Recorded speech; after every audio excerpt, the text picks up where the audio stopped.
Muito bem, caros alunos, caras alunas, estamos começando mais um aulão do professor Fábio, dessa vez de inglês, porque inglês é uma coisa que para muita gente is a very, very complicated, it's very, very hard. Então vamos falar, dessa vez em português mesmo, sobre modal verbs, especificamente can, could and may. E assim, turma, quando a gente vai falar sobre verbo modal, eu acho que modal é uma das coisas mais complicadas da gente explicar em português depois do present simple, porque nós temos um equivalente, mas não é exatamente o que nós usamos para explicar em inglês. Então, vamos primeiro sobre o que são os modal verbs. Então, vamos falar o que são os modal verbs. Para que eles servem? Porque, no geral, essa regra serve para todos os modals, não serve só para can, could e may, serve para outros. Então, a primeira coisa que a gente tem que colocar na cabeça é modal verb é verbo auxiliar. Então, quando a gente diz que ele é verbo auxiliar, isso é super importante, porque todo modal verb, ele acrescenta uma ideia. Isso é o que para mim é mais fundamental de vocês entenderem. Então, quando você diz, por exemplo, I can open a bottle without tools, eu consigo abrir uma garrafa sem ferramentas, você está dizendo que é uma coisa que você consegue porque você tem habilidade para fazer. O problema da gente, por exemplo, traduzir o can para conseguir, o may para poder, ou alguma coisa do tipo, é que essa não é uma tradução exata.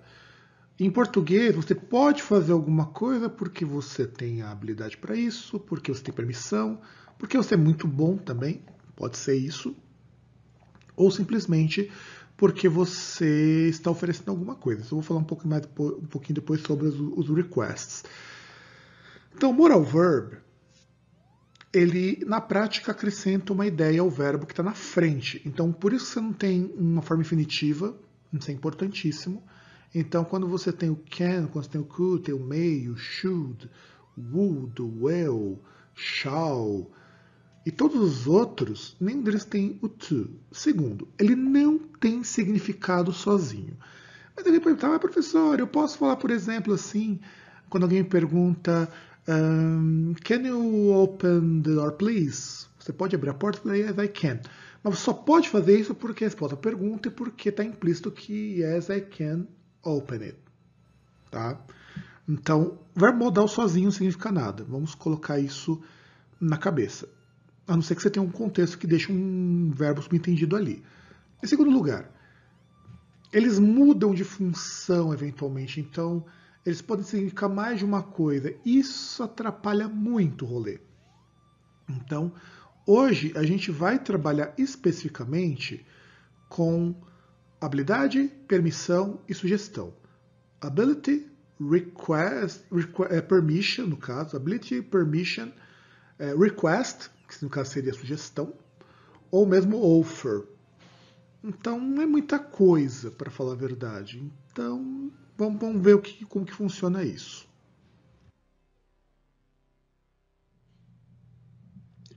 Can e could. Para que você usa isso? Você descreve o que alguém sabe fazer, o que você tem conhecimento, o que você tem capacidade para fazer. E aí que é importante. Quando você utiliza can e could, eles são muito parecidos em sentido de habilidade, mas eles vão indicar quando você sabe fazer alguma coisa. Então, quando você utiliza can, você sabe fazer isso hoje. Quando você utiliza could, você sabia fazer, você conseguia fazer, você tinha capacidade para fazer no passado. E hoje você não tem mais. É isso que você indica. Então vamos ver aqui alguns exemplos.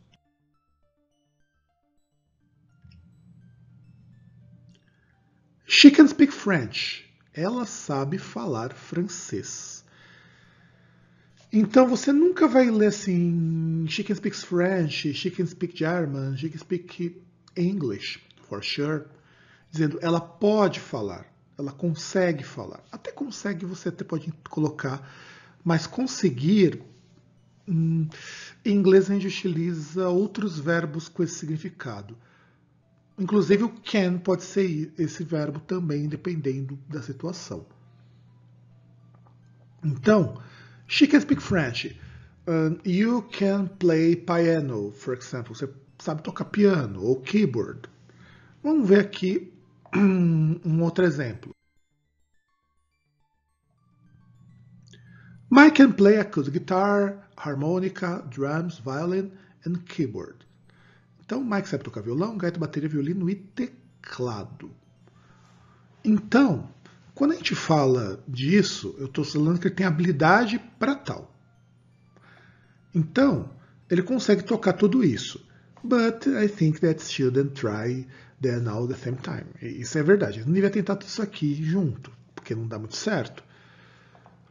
Para quem está vendo o vídeo, vocês estão vendo a imagenzinha do Mike. Para quem está ouvindo só o áudio, vocês não vão ver o Mike, mas imagina um cara tocando tudo isso ao mesmo tempo. Dá para fazer isso? Se você não está utilizando nenhum computador, é bem difícil. Tá? Então, você pode dizer, she can't play all the same time. Ele não consegue tocar todos ao mesmo tempo.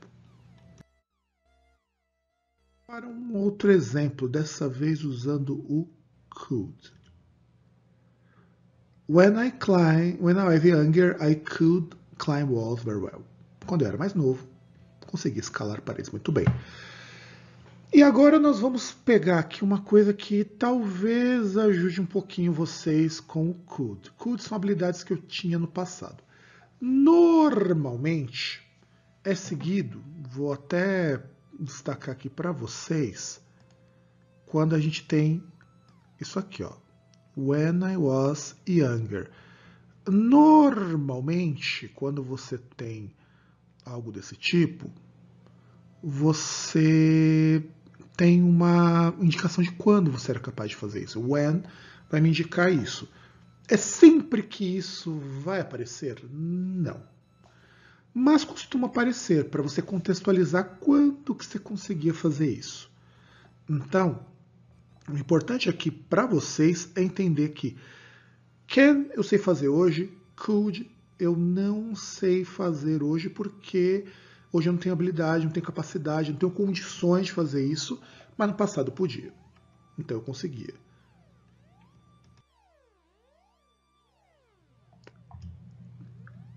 Aí, só que nós temos um probleminha também. E quando eu estou aprendendo a fazer alguma coisa? Já pararam para pensar nisso? Imagina o seguinte, em inglês você nunca vai utilizar o can para falar de uma coisa que você ainda está desenvolvendo. Por exemplo, vamos imaginar a seguinte situação. Você é uma pessoa que não joga futebol muito bem hoje. Hoje você não consegue. Porém, você está treinando, vai para a escolinha, faz condicionamento físico e tudo mais. Então, hoje você não vai conseguir, mas sabe que se continuar treinando duro, você vai conseguir mais para frente. Então, nós temos aqui o exemplo que é I can play soccer very well now.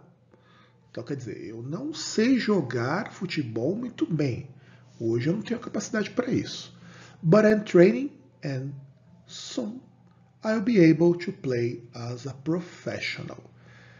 Então, quando você vai utilizar essa construção, você está dizendo o seguinte: I'll be able to play as a professional. Eu sou capaz de, serei capaz, desculpa, de jogar como profissional. Só que aí, classe, vocês terão que entender, classes, alunos, depende de quem tiver esse vídeo, vocês vão ter que entender duas coisinhas. Be able to, como está aqui, vamos lá. Cadê aqui? Deixa eu marcar be able to. Pode ser usado no lugar do could. Então, no exemplo anterior, nós tínhamos assim. I could climb walls. Eu conseguia escalar montanhas. I was be able to climb walls. Eu era capaz de. Porque o be able to, ele é o equivalente do modal verb. E aqui que nós temos também uma outra coisa que eu não expliquei anteriormente. Todo modal verb, sem exceção, tem um equivalente usando verbos regulares. Ou normalmente o verbo to be, mais alguma coisa. Então, quando você está falando de habilidade, be able to é o equivalente ao can e o could. A diferença é que o be able to ele é mais empregado no inglês para falar de coisas que eu ainda vou conseguir fazer no futuro, eu terei capacidade para fazer no futuro. O can e o could são mais usuais, até por serem menores, para falar de habilidades que eu tenho hoje e habilidades que eu tenho, que eu tinha no passado e hoje eu não tenho mais. Seguindo, vamos dar sequência e vamos ver o seguinte. Can, could and may, quando você está querendo dizer o seguinte, inclusive can ele é mais formal. E ele serve para falar de permissão. Inclusive, aqui vai um grande parênteses para todos vocês. Can e may são dois verbos modais que no inglês apresentam os graus assim de formalidade e informalidade mais usuais. Então, quando você utiliza can para falar de permissão, você está pedindo a permission, você está fazendo o request for something, você vai usar can na maior parte das situações, because it's more common, sure. Ou você vai utilizar o may, ou could também. Could é considerado mais educado, inclusive quando você pede alguma coisa para alguém, faz a request. E é aqui, turma, que vocês têm que tomar muito cuidado com algo que acontece com muita frequência. As pessoas acham que could é passado. E ele, na verdade, só vai ter sentido de passado quando ele falar de habilidade. Quando ele for usado para falar de permissão ou para fazer pedidos, could, may e can equivalem à mesma coisa. Eu não vou entrar aqui hoje no mérito do que vai acontecer quando a gente for falar de previsão, porque isso aqui vai dar um pouquinho de trabalho para vocês entenderem e na prática para a gente não faz muita diferença, tá? Então, só para vocês se situarem. Aqui, tanto faz usar can, could e may. A diferença é que o can é mais comum na fala, principalmente, e na maior parte das situações. Então, vamos ver aqui alguns exemplos. My sweetie pie, I can have a popcorn? Yes, you can. Ou can, if you prefer a British accent. Então, assim, quando a gente fala de permissão, ele está pedindo para namorada, para esposa, aqui o contexto não importa muito. Inclusive, my sweetie pie é vamos dizer assim, uma forma de você se dirigir a alguém que você gosta muito.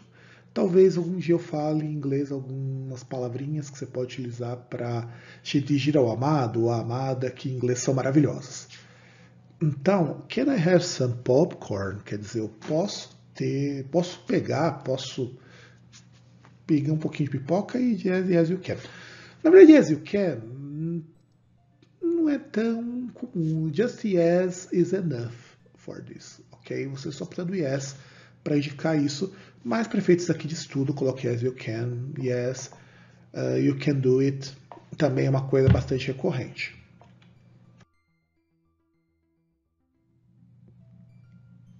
Agora, temos uma coisa.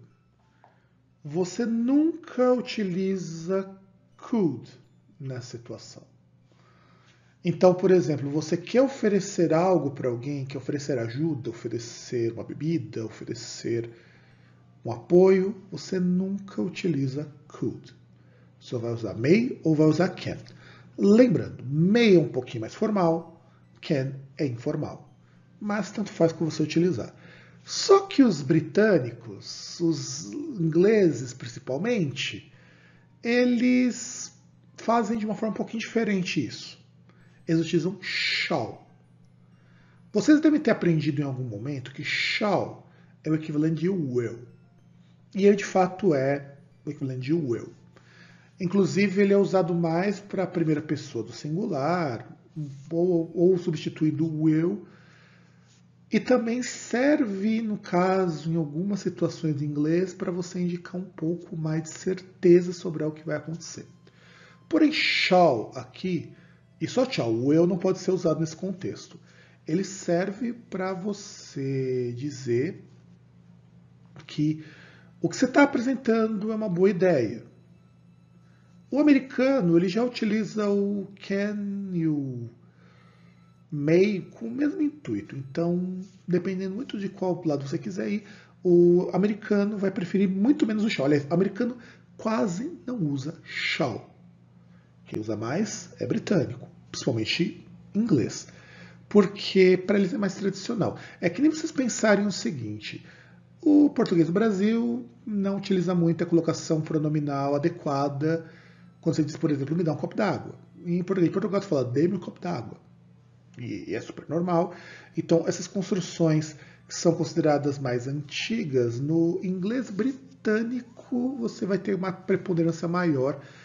Mas na prática, a gente muda muito pouco. Então, vamos só ver um exemplo aqui para a gente se situar na. Então, good morning, can I help you with your order? Então, bom dia, posso lhe ajudar com o seu pedido? E aí temos uma coisinha aqui que é fundamental. Quando você fala can I help you, você poderia utilizar por may I help you. Em situações, normalmente como um telefonema de uma empresa, uma coisa assim, may I help you é mais comum. Tá? E sim, é assim que a gente põe, may I help you. Você dificilmente no inglês falado vai falar may I help you. Aliás, vocês vão perceber que o ya é mais parecido com o que eu acabei de falar, mesmo o i, eu falei ia. Porque é mais rápido. Então, por falar na velocidade normal, eu diria good morning, can I help you with your order? Assim que a gente fala em inglês. Você pode até praticar isso depois. Eu vou falar um pouquinho mais devagar e você pode ir falando para tentar falar como eu disse e depois você vai aumentando a velocidade. Good morning, can I help you with your order? Note que, mais uma vez, o que dá o tom da pergunta é o can antes do subject, right? E por último, um exemplo com shall. Do you hurt? Você está machucado? Você se feriu? Shall I help you with to stand up? Então, eu poderia lhe ajudar, eu posso lhe ajudar a se levantar? Então, aqui no caso, eu poderia usar o can? Poderia. Poderia usar o may? Poderia. Poderia usar o could? Não. Não poderia. Você até pode pensar, mas professor, parece muito, eu poderia usar could I help you? Poderia lhe ajudar, porque em português faz sentido. Pois é, mas em inglês não. Em inglês, quando você está oferecendo alguma coisa, assim, quando você está mostrando algo que seria uma boa ideia, você não utiliza, está fazendo um pedido. Então ele está perguntando se eu posso, é uma permissão. Se eu por acaso estivesse oferecendo uma ajuda do tipo, oferecendo ajuda, eu poderia utilizar o could. Could I help you? Se eu estivesse oferecendo ajuda e não estivesse pedindo permissão para oferecer uma ajuda. Mas é assim, classe. Então, atentem como que vocês utilizam o inglês. Isso aqui são 3 modalidades de modal verb que vocês precisam conhecer. Em outras aulas eu vou explicar para vocês as outras funções, inclusive previsão, proibição, você mostrar possibilidade, no caso do would, inclusive ele vai ser usado muito para o conditional. Então é importante que vocês dominem esses modais. E qualquer dúvida, escrevam aqui embaixo que eu terei o maior prazer em solucionar. Então vejo vocês na próxima aula.